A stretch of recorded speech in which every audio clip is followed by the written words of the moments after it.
This is Standing Watch. And now, Evangelist Norbert Link. Greetings, everyone, and welcome back to our Standing Watch program. On February 14, many people will be celebrating in one way or another Valentine's Day. And they may not really think about the origin of that day. Today in this program, I'd like to shed some light on the true history of Valentine's Day. And you can do the same. You can just go to the internet and plug in history or pagan history, Valentine's Day, and you will get much information. For instance, here is the website of history.com telling you this. While some believe that Valentine's Day is celebrated in the middle of February to commemorate the anniversary of Valentine's death or burial, others claim that the Christian Church may have decided to place St. Valentine's feast day in the middle of February in an effort to Christianize the pagan celebration of Lupercalia. Celebrated at the Ides of February or February 15, Lupercalia was a fertility festival dedicated to Faunus, the Roman god of agriculture, as well as to the Roman founders Romulus and Remus. To begin the festival, members of the Luperci, an order of Roman priests, would gather at a sacred cave, where the infants Romulus and Remus, the founders of Rome, were believed to have been cared for by a she-wolf, or Lupa. The priests would sacrifice a goat for fertility and a dog for purification. They would then strip the goat's hide into strips, clip them into the sacrificial blood, and take to the streets, gently slapping both women and crop fields with the goat hide. Far from being fearful, Roman women welcomed the touch of the hides because it was believed to make them more fertile in the coming year. Later in the day, according to legend, all the young women in the city would place their names in a big urn. The city's bachelors would each choose a name and become paired for the year with his chosen woman. These matches often ended in marriage. Lupercalia, translated, means wolf festival.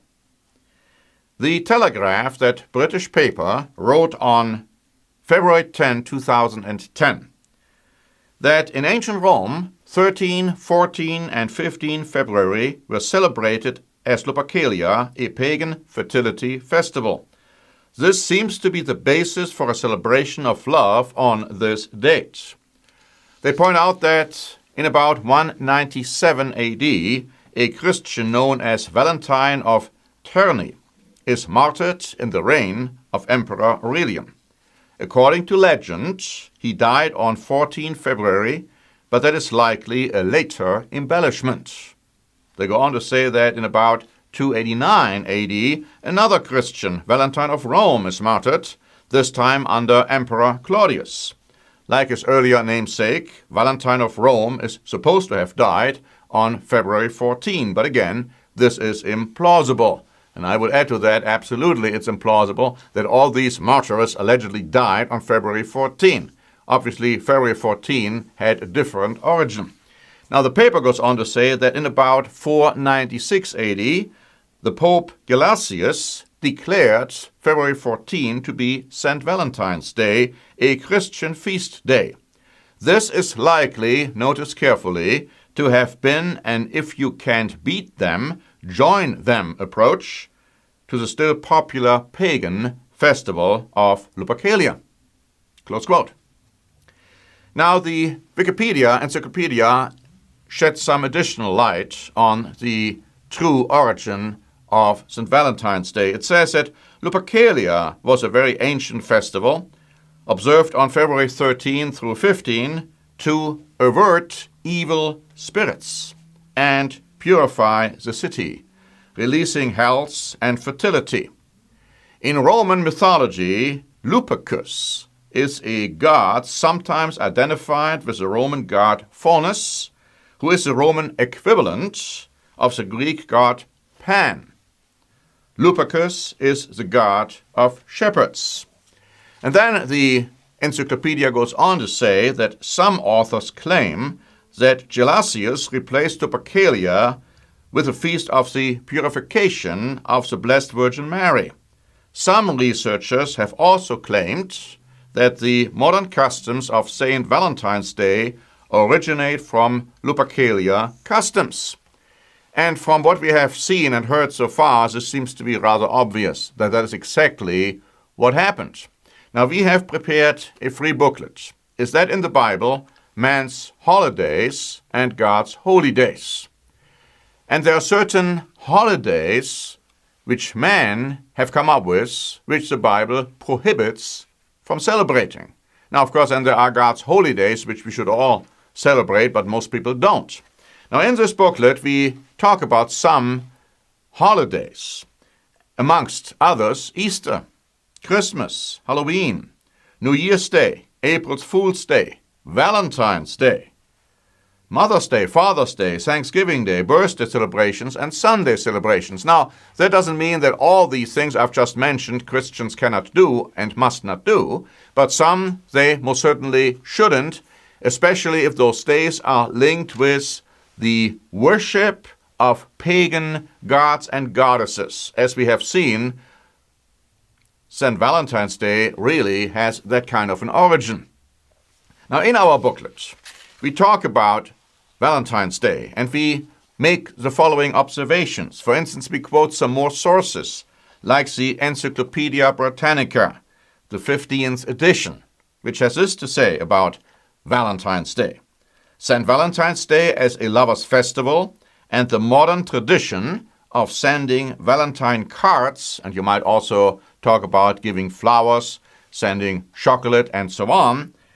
It says, they have no relation to the saints, but rather seem to be connected either with the Roman sexual fertility festival of the Lupercalia on February 15, or with the mating season of birds, which people felt that is the time when birds mate.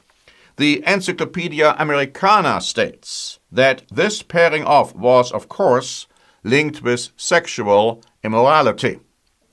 And then we point out in this booklet that Lupercus, the hunter of wolves, had a lot to do with that festival, because we say that hordes of hungry wolves roamed outside of Rome when shepherds kept their flocks.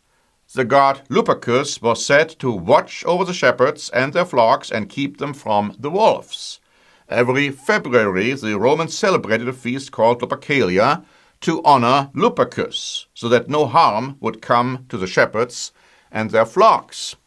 But you see, this Lupercus is just another name for certain gods, including Pan.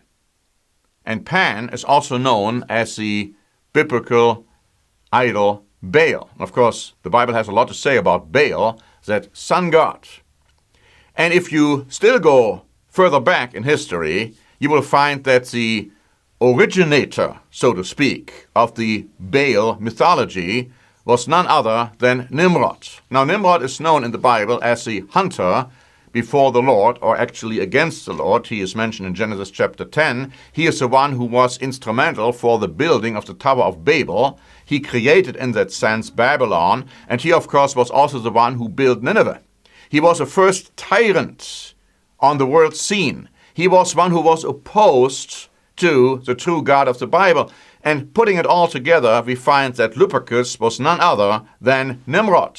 And the Romans worshipped him, giving, of course, different names to those gods and those idols.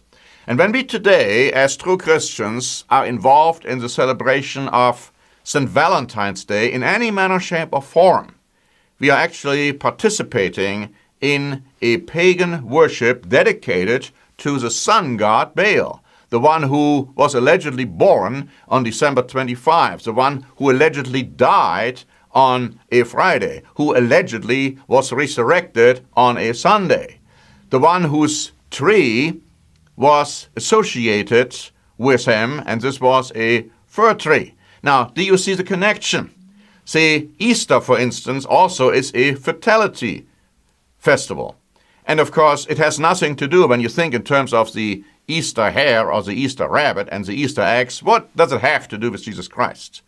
What does the Christmas tree, quote unquote, have to do with Jesus Christ? Nothing. But what the Catholic Church did was to use those pagan festivals dedicated to those gods. The sun god Baal, the moon goddess Astarte, where the name Easter comes from, and placed it in connection with the worship of Jesus Christ, as the same happened with Valentine's Day. But you know, my friends, the Bible tells you that you should not worship your God in the way the pagans worshipped their gods.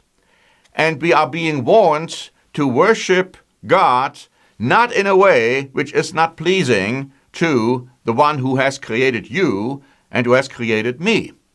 So if you want to know more about the origins and the customs, not just of St. Valentine's Day, but also of those other days like Christmas or Easter or Halloween, please read our free booklet about man's holidays and God's holy days.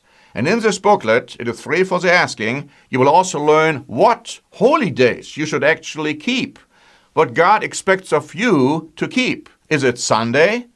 Is it Christmas? Is it Easter? Or are there other days which God wants you to keep? You may be surprised to find out how you can really worship God in spirit and in the truth. Thank you very much for listening. This is Norbert Link for the Standing Watch program.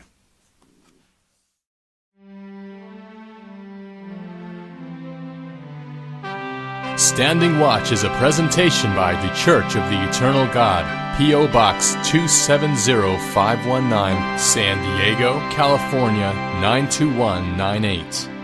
More information is also available at our website, eternalgod.org.